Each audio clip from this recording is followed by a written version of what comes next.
दोस्तों, जब एग्जाम नजदीक आते हैं ना, तो एक अजीब तरह की टेंशन हमारे माइंड पर हावी हो जाती है कि यार पता नहीं पेपर कैसा आएगा, मैं कर पाऊंगा या नहीं, क्या मैं हाईएस्ट स्कोर कर पाऊंगा। या फिर कुछ स्टूडेंट्स के लिए ये भी एक बड़ा क्वेश्चन होता है कि यार क्या मैं पास भी हो पाऊंगा, बिकॉज पूरे साल मैंने करी थी मस्ती और अब पढ़ना पड़ेगा जबरदस्ती। तो अगर सच बोलूं मैं, तो एक डर सा बैठ गया है, एक अजीब तरह का डर। कुछ स्टूडेंट्स के लिए ये जरूरी है कि उन्हें करना है टॉप, बिकॉज बहुत सारे लोगों की, टीचर्स की, पेरेंट्स की एक्सपेक्टेशंस है उनसे।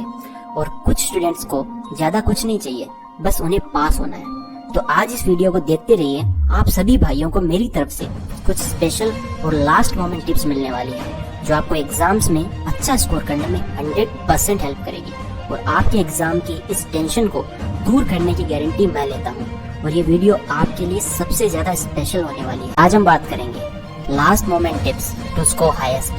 सो लेट्स बिगिन।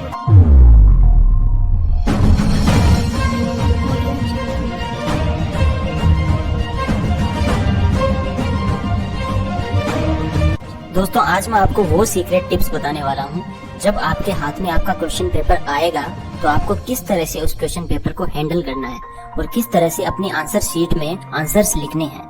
और आपको ये पता चल जाएगा कि एक टॉपर किस तरह से आंसर्स लिखता है, जिससे उसे 100 आउट ऑफ 100 मिल जाते हैं। मतलब कि एक एग्जामिनर को मौका ही नहीं देते कि उसका एक नंबर भी काट सके। दोस्तों, tip number 1, don't read your question paper. दोस्तों, यकीन मानो ये टिप सबसे ज्यादा पावरफुल है। नॉर्मली हम क्या करते हैं, जैसे ही हमारे हाथ में क्वेश्चन पेपर आता है, हम फटाफट से उसे देखने लग जाते हैं। और उसका रिजल्ट क्या आता है, हमारे अंदर जो क्वेश्चन पेपर का डर था पहले से, वो 1000 टाइम्स बढ़ जाता है। और माइंड में सब क्वेश्चंस मिक्स हो जाते हैं, जो आते हैं, जो नहीं आते हैं। तो इससे होगा क्या कि जो क्वेश्चन आपको आते हैं उनका भी आंसर आप नहीं लिख पाओगे, बिकॉज आपका माइंड अब डिस्टर्ब हो चुका होता है। फॉर एग्जाम्पल, मान लो आपके एग्जाम में 20 क्वेश्चन आए और आपको उनमें से 15 एकदम करेक्ट आते हैं, एकदम आपके पढ़े हुए सारे क्वेश्चंस। लेकिन अगर आपने पेपर पढ़ लिया ना, तो आपका ध्यान उन 15 पर नहीं रहेगा, वो डाइवर्ट होकर बाकी के जो 5 क्वेश्चंस बचते हैं जो आपको नहीं आते, उनकी तरफ चला जाएगा, बिकॉज वो आपको आते नहीं है। तो उनमें नंबर कट सकने का जो डर है वो आपके माइंड पर हावी हो जाएगा, और उनकी वजह से आपको जो 15 क्वेश्चंस के आंसर्स एकदम पूरे आते हैं वो भी आप नहीं लिख पाओगे। सो अब बात आती है कि करें क्या उस मोमेंट में। तो भाई, सबसे पहले आपको क्या करना है, जैसे ही क्वेश्चन पेपर आपके सामने आए उसे मत पढ़ो। Don't read your question paper, उसे अपने सामने रख दो। फिर एक गहरी लंबी सांस लो, आंखें बंद करके। और अपनी आंखें बंद करके सबसे पहले अपने माइंड में उस इंसान को याद करो। आपकी लाइफ में कोई ना कोई ऐसा इंसान जरूर है जिसकी आप सबसे ज्यादा रिस्पेक्ट करते हो, और जिसको आपसे ये एक्सपेक्टेशन है कि आप इस एग्जाम में अच्छा करोगे, टॉप करोगे, अच्छे नंबर से पास होगे। तो उस इंसान को याद करो। वो आपके पेरेंट्स हो सकते हैं, आपका टीचर हो सकता है, XYZ कोई भी हो सकता है। और ऐसे इमेजिन करो कि वो आपको बोल रहे हैं कि तुम ये कर सकते हो, मैं तुम्हारे साथ हूँ, डोंट वरी, मुझे तुम पर पूरा विश्वास है। बस अगर इतना कर लिया ना, ये आपको इतना कॉन्फिडेंट कर देगा अंदर से कि आप सोच भी नहीं सकते। फिर आपको क्या करना है, अपने माइंड में करना है रिवीजन। जो भी आपने पढ़ा है पूरे साल, कम या ज्यादा, बस जो भी पढ़ा है फटाफट से उसकी मूवी अपने माइंड में प्ले कर लो। बस अब स्टॉप। अब आप एकदम रेडी हो, फुल कॉन्फिडेंस के साथ। अब आपके सामने क्वेश्चन पेपर कुछ नहीं है, तो आपको ये करना है, आपको जो 15 मिनट मिलते हैं क्वेश्चन पेपर को पढ़ने के लिए, उसका यूज आपको ऐसे करना है। अब बात करते हैं दूसरी टिप की। दोस्तों, tip number 2, answer each question 1 by 1। दोस्तों, जैसे ही बेल बजे और आप क्वेश्चन पेपर को ओपन करें, तो आपको बस फर्स्ट क्वेश्चन को देखना है, बाकी सब भूल जाओ। पूरी दुनिया क्या कर रही है उससे मतलब मत रखो, फर्स्ट क्वेश्चन देखो। क्वेश्चन के हर वर्ड पर फोकस करो। फिर आपके माइंड में उससे रिलेटेड जितनी इंफॉर्मेशन है, जितनी नॉलेज है, उसको रिवाइंड करो। आपका आंसर रेडी है आपके माइंड में, लिख दो उसे। और आंसर कैसे लिखना है इसके बारे में नेक्स्ट टिप में बात करूंगा, ठीक है।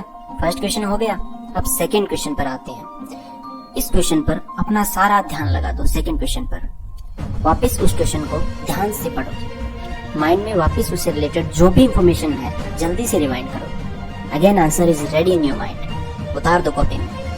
आपको हर क्वेश्चन ऐसे ही करना है मेरे भाई, बाकी क्वेश्चंस को देखना नहीं है। बस जो क्वेश्चन कर रहे हो बस उसी को देखना चाहिए, वही दिखना चाहिए, बाकी सब ब्लर।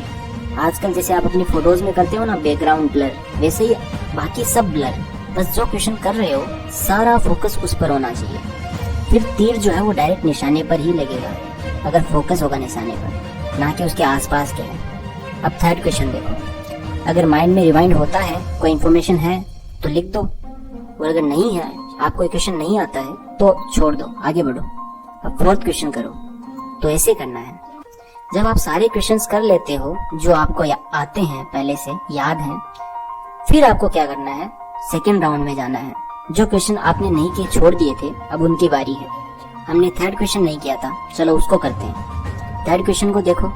अब देखो ट्रिक, आपको ये क्वेश्चन नहीं आ रहा है ना। अब मुझे एक बात बताओ, क्या बोर्ड के एग्जाम में नेगेटिव मार्किंग होती है?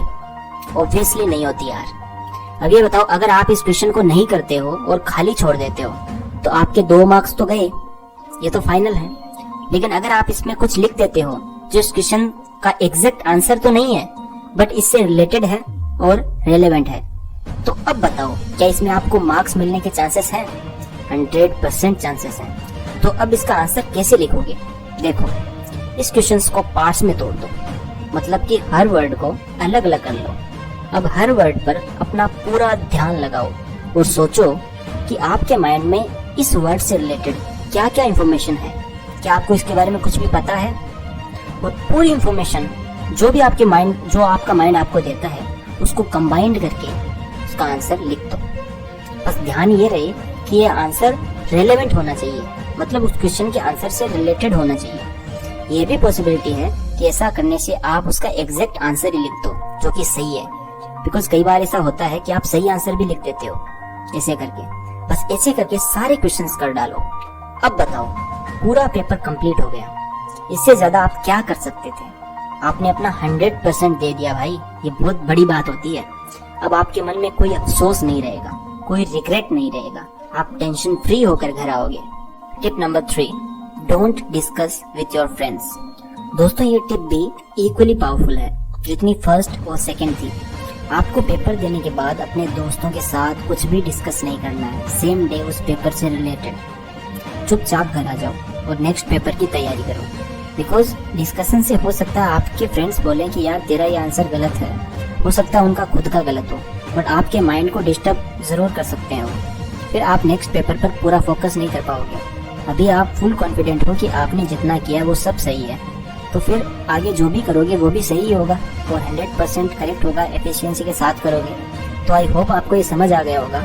डिस्कशन करना है तो नेक्स्ट पेपर के बारे में करना, जो पेपर हो गया उसके बारे में डिस्कशन करने से कोई फायदा नहीं है। आप जितना कर सकते थे आपने कर दिया है भाई, यू गिव योर बेस्ट। अब टेंशन छोड़ दो और नेक्स्ट पेपर पर फोकस करो। Tip number 4, how to write answers. दोस्तों, आंसर लिखने का भी एक तरीका होता है, एक वे होता है। सबसे पहले तो आपकी हैंडराइटिंग अच्छी होनी चाहिए। अच्छी इन द सेंस ठीक ठाक, समझ में आनी चाहिए। ऐसा नहीं होना चाहिए कि आपने जो आंसर्स तो अपने हिसाब से करेक्ट लिखा है बट कुछ समझ में नहीं आ रहा है, तो ऐसा नहीं करना है। अच्छा लिखो, ठीक है। फिर आंसर जो लिख रहे हो उसको अच्छे से डिफाइन करो, सिंपल लैंग्वेज में, मतलब समझ में आना चाहिए। किसके बारे में बात हो रही है ये समझ आना चाहिए। हर वर्ड को सही जगह फिट करो। और जल्दीबाजी में कई बार हम मिस्टेक्स कर देते हैं, फिर हम अपने पेन से उसको काट देते हैं। ये नहीं करना है मेरे भाई, जो हो गया वो हो गया, आगे बढ़ो। किसी के पास इतना टाइम नहीं है जो आपके आंसर को वर्ड टू वर्ड पढ़ेगा। आपको नीट एंड क्लीन आंसर लिखना है बस, और पॉइंट्स बनाकर लिखना है।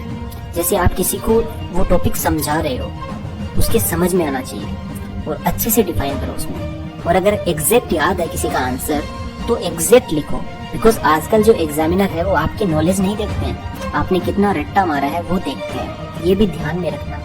दोस्तों, ये लास्ट टिप, ये एक बोनस टिप है। Tip number 5, give your 100%। दोस्तों, अब टाइम ये सोचने का नहीं है कि यार मैं पढ़ूं या ना पढ़ूं, अब तो पढ़ना पड़ेगा। बिकॉज ये लास्ट मोमेंट्स ही आपका रिजल्ट डिसाइड करेंगे। चाहे आपने पूरे साल पढ़ाई की हो चाहे ना की हो, लेकिन जो भी आप अभी पढ़ोगे ना, वो ही आपका फाइनल रिजल्ट डिसाइड करेगा। सो अब आप में जितनी भी ताकत है आपको यूज करनी पड़ेगी।